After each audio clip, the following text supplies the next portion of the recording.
C'est une sortie que Laurent redoute à chaque fois. Une simple virée au supermarché. Pour cet agent de sécurité qui gagne 1 250 € net par mois. Après le paiement de son loyer et de ses charges, le budget pour chaque dépense est limité. Il reste que 200 € après pour le DF, le téléphone, tout ce qui s'ensuit. Donc on finit sur les genoux, comme on dit, quoi, les mois. Ce jour-là, il doit acheter des produits pour son nouveau-né et quelques bricoles en plus. Et comme à chaque fois, son réflexe, c'est de traquer les promotions. Oui, la promo. Moi, alors, de me souvenir, c'est 1,11 € au lieu de 1,85 €. D'accord. Merci, madame. Il essaye de ne pas trop dépasser son budget, même s'il se fait un petit plaisir avec ses pâtes de marque. Bon, les pâtes, c'est rien de mieux. Mais c'est pas cher, quoi. Forcément, donc on en prend beaucoup. Ça sera tout pour le moment, parce que là, je peux pas faire trop de courses. On est déjà à la moitié du mois, on a déjà fait les courses là, il y a à peu près une semaine. Au total, pour ces quelques articles, 14,08 €. Ça n'a l'air de rien, mais c'est énorme pour ce jeune père de famille. Car depuis 2 ans, même s'il est en CDI avec un salaire qui tombe chaque mois, il vit à découvert.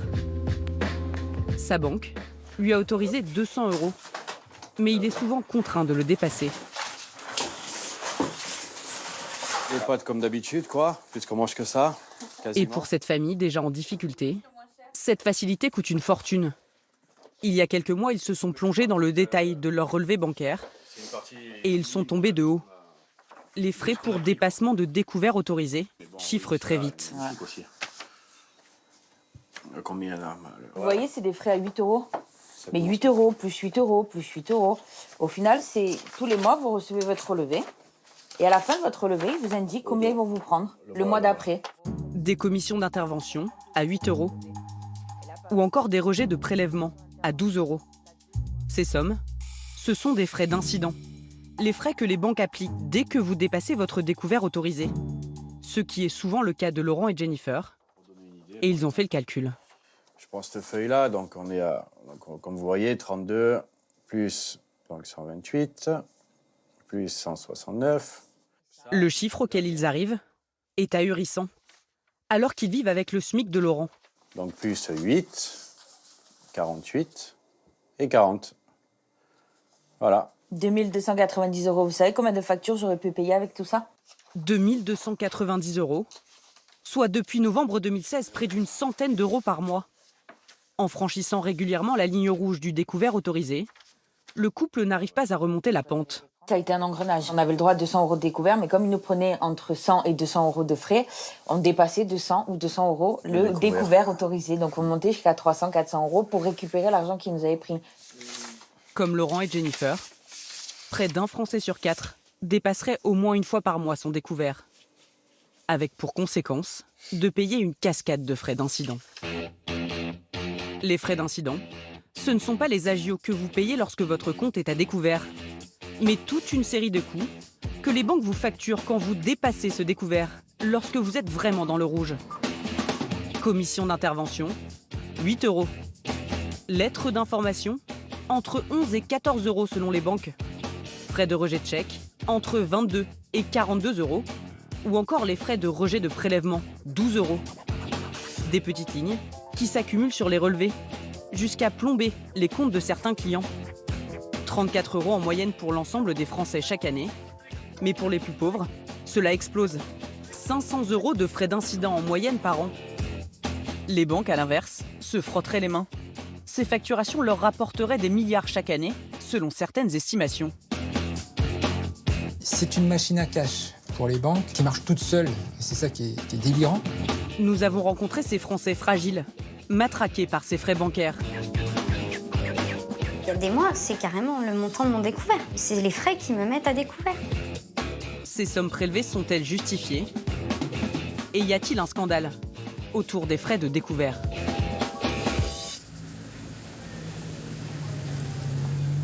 Première surprise, la difficulté que nous avons eue à nous faire ouvrir les portes d'une banque. Nous en avons contacté plus d'une dizaine au total. La plupart d'entre elles ont refusé nos demandes de tournage. Et nous nous sommes aperçus que la question des frais de découvert est sensible. On accepte peu en fait de faire ce type de reportage. C'est compliqué de traiter ça avec les médias et donc on ne souhaite pas le faire. Moi je trouve un personne, ça c'est sûr et certain, qui va vous expliquer avec l'enseigne, voilà, chez nous, voilà comment ça se passe. Un seul établissement financier a accepté de nous recevoir. Il faut dire que c'est une banque à part, une coopérative, qui revendique une approche sociale des relations bancaires, le crédit coopératif. Mais eux aussi appliquent des frais d'incident, et nous avons voulu comprendre comment cela se passait. Bonjour Carole. Willy Taral travaille dans l'une des agences du groupe à Nanterre. Ce trentenaire gère un portefeuille de 700 clients. La première chose qu'il fait quand il arrive au bureau, c'est de se pencher sur les comptes de ses clients dans le rouge. Ce matin-là, ils sont 17. C'est plutôt une petite journée. Certaines semaines, comme ça a été le cas les semaines passées, on peut se retrouver avec 70, 80 opérations à traiter. Rien n'échappe à ce banquier, car toutes les opérations débitrices de ses clients apparaissent dans son logiciel. Le premier de sa liste ce matin a fait un chèque en bois qui va lui faire dépasser son découvert autorisé. Willy Taral décide de l'appeler sur le champ. Oui, allô. Bonjour monsieur, c'est Willy Taral du Crédit Coopératif de Nanterre, je vous dérange pas? Bon, je viens vers vous très rapidement. Bon, j'en profite déjà avant tout pour vous souhaiter mes meilleurs vœux pour cette nouvelle année. La bonne année, mais ce qui l'inquiète, c'est surtout la santé de son compte. C'est très gentil à vous. Je vous appelais pour une toute petite chose. J'ai vu ce matin qu'on avait un petit dépassement de découvert. On a un chèque qui se présente sur le compte et qui porterait le solde du compte à 338,46 € de découvert. Au téléphone, le client lui assure qu'il va approvisionner son compte. Willy Taral va donc forcer l'encaissement du chèque en bois. Merci, en tout cas, bonne journée. Vous pensiez peut-être que ce simple coup de fil, plutôt chaleureux et gratuit, eh bien pas du tout. Ce conseiller va facturer au client la fameuse commission d'intervention de 8 €. C'est le tarif maximum plafonné depuis 2014 et sur lequel la majorité des banques se sont alignées. Il n'y a aucun moyen pour lui d'éviter ces 8 € du coup. À partir du moment où une opération nécessite une intervention du conseiller, la facturation de la commission d'intervention va s'appliquer. La facturation des 8 € va couvrir le travail effectué, comme on l'a fait, c'est-à-dire l'étude du fonctionnement de son compte, le fait de l'alerter, de l'appeler. C'est ça qu'on va tarifer par la commission d'intervention. Pourtant, pour gérer ce dossier, Willy Taral n'aura passé que 2 minutes chrono. Et ça va aller encore plus vite pour le deuxième client. Pas de coup de fil ce matin. Il l'a déjà prévenu plusieurs fois qu'un chèque en bois allait être débité sur son compte. L'opération est toujours en attente. Le client n'a toujours pas rajouté d'argent sur son compte. Il rejette donc le chèque. Je vais cliquer sur rejet en indiquant le motif du rejet. Donc là, s'agissant d'un chèque, ça sera la provision insuffisante. Cette opération, une double peine pour le consommateur. Il doit d'abord payer une commission d'intervention, 8 €, et des frais de rejet de chèque. Là, en l'occurrence, on va être sur des frais qui vont être de 42 €, puisqu'on est sur un chèque supérieur à 50 €. 42 €, c'est aussi le maximum que la banque peut facturer. Et ce n'est pas tout. Ça va entraîner en plus une inscription auprès des fichiers de la Banque de France, donc une interdiction bancaire, et des frais de rejet. Ce matin-là, ce conseiller va traiter en un peu plus de 45 minutes les 17 opérations en attente et facturer à chaque fois au minimum une commission d'intervention. Sur chaque intervention, donc on a eu cette facturation de 8 € par intervention, soit 17 fois 8 commissions d'intervention de 8 €. Ça fait combien? Eh bien, il suffit de le calculer. Donc soit 136 €. Et donc c'est tout pour moi pour aujourd'hui.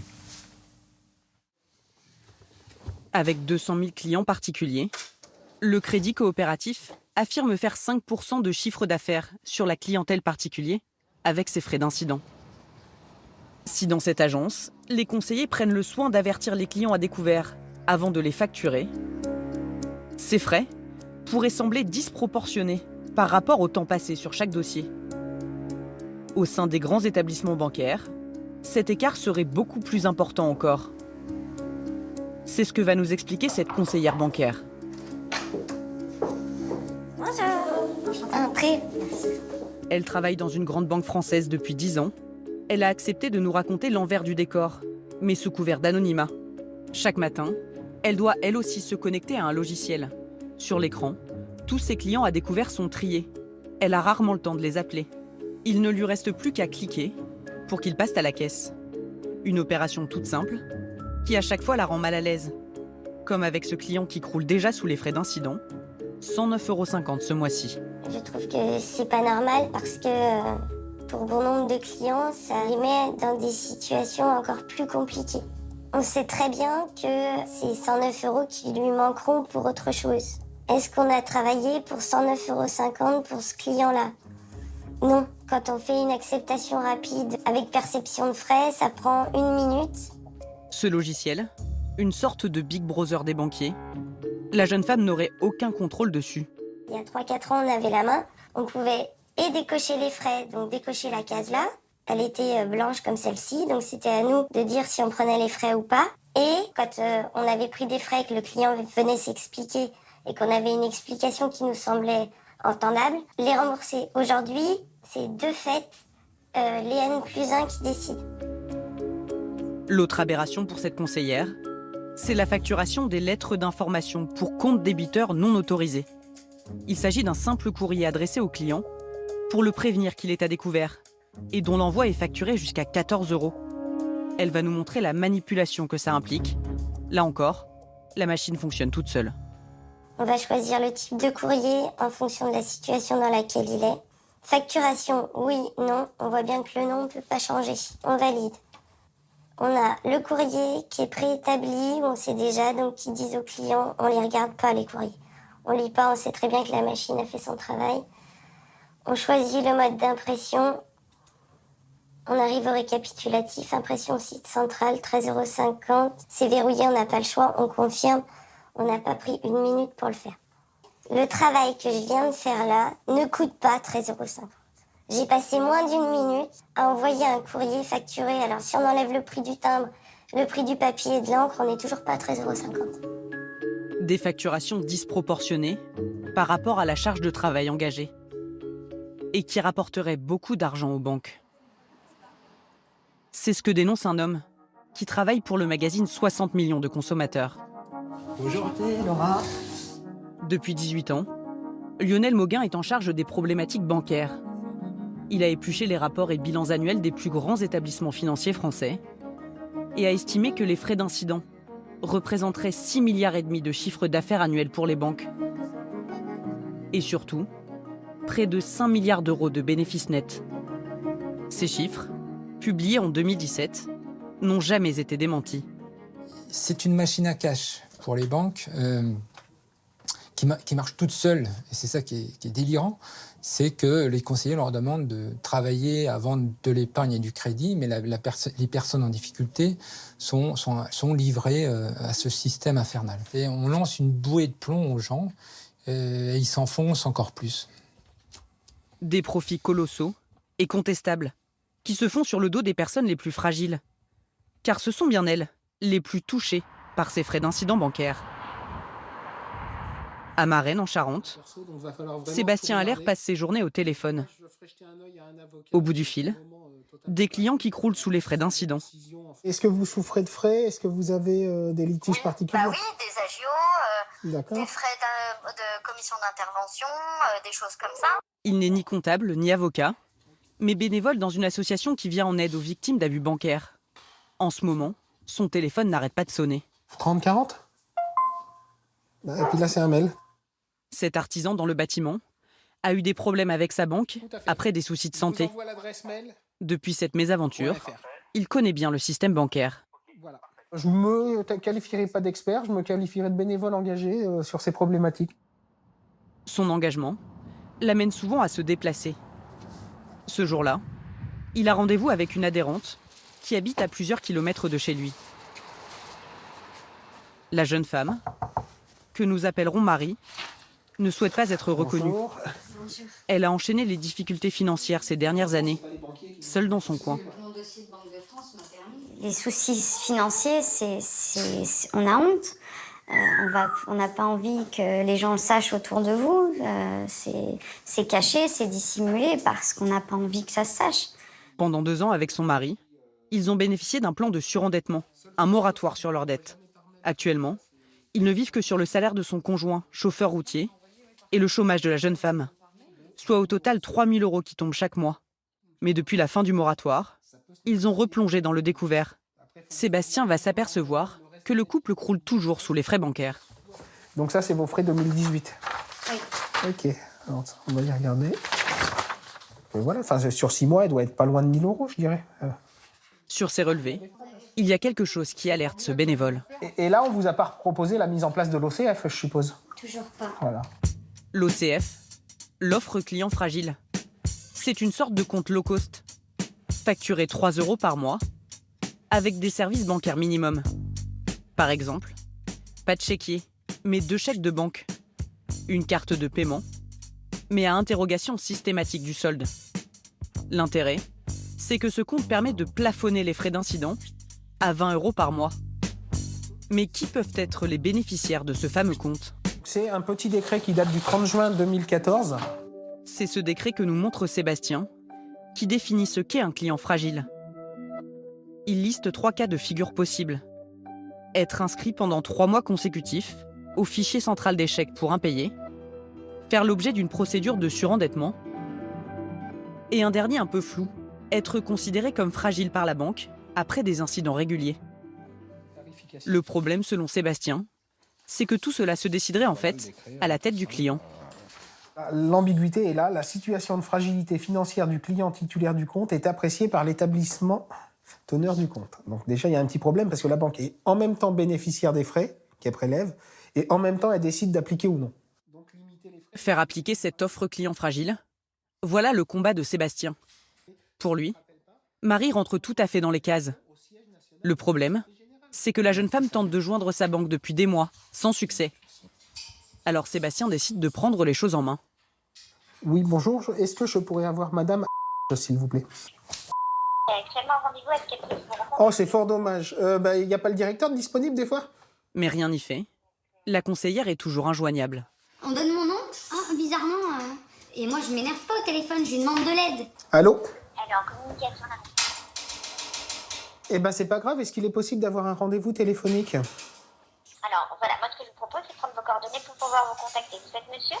Alaire, A-L-A-I-R-E. Je vais vous demander de noter le sujet de l'appel quand même. C'est la non-application de l'OCF pendant leur plan de... Face à cette conseillère aux abonnés absents, Sébastien décide de mettre un coup de pression. Faute d'être appelé dans la journée, je contacterai le siège national de la... Merci beaucoup. Voilà, monsieur. Au revoir. Au revoir, bonne fin de journée.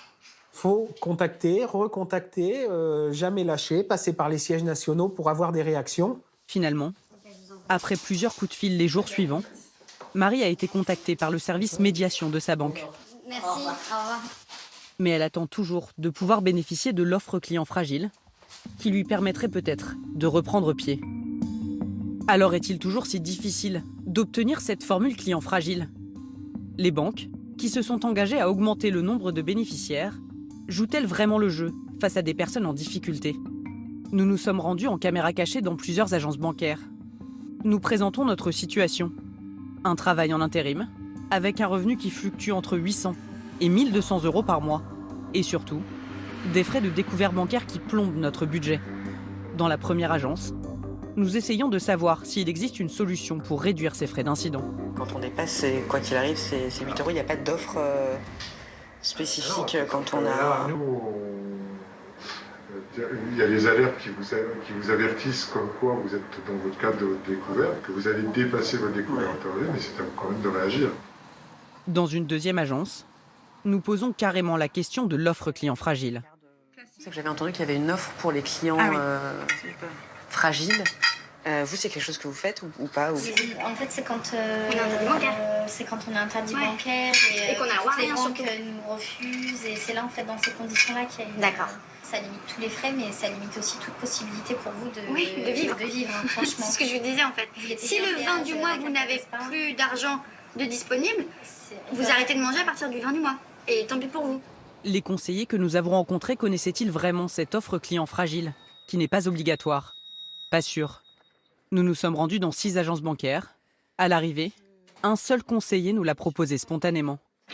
Et en fait, du coup, c'est plafonné. C'est-à-dire qu'au lieu d'avoir 8 € par opération plafonnée à 80, c'est 4 € plafonnés à 20. D'accord. Pour l'instant, seul un client sur 10 éligible a souscrit à l'offre client fragile. Les banques traîneraient les pieds pour proposer à ceux qui en ont besoin cette formule. Alors début décembre, en pleine crise des Gilets jaunes, avec le pouvoir d'achat au cœur de la colère, Emmanuel Macron décide de mettre un coup de pression sur les banques. Le président de la République leur demande de plafonner les frais d'incident à 25 € par mois pour l'ensemble des clients identifiés comme fragiles. Toute la question maintenant est de savoir si l'ensemble des banques vont suivre cet engagement, appliqué théoriquement depuis le 1er février, mais qui n'est pas obligatoire.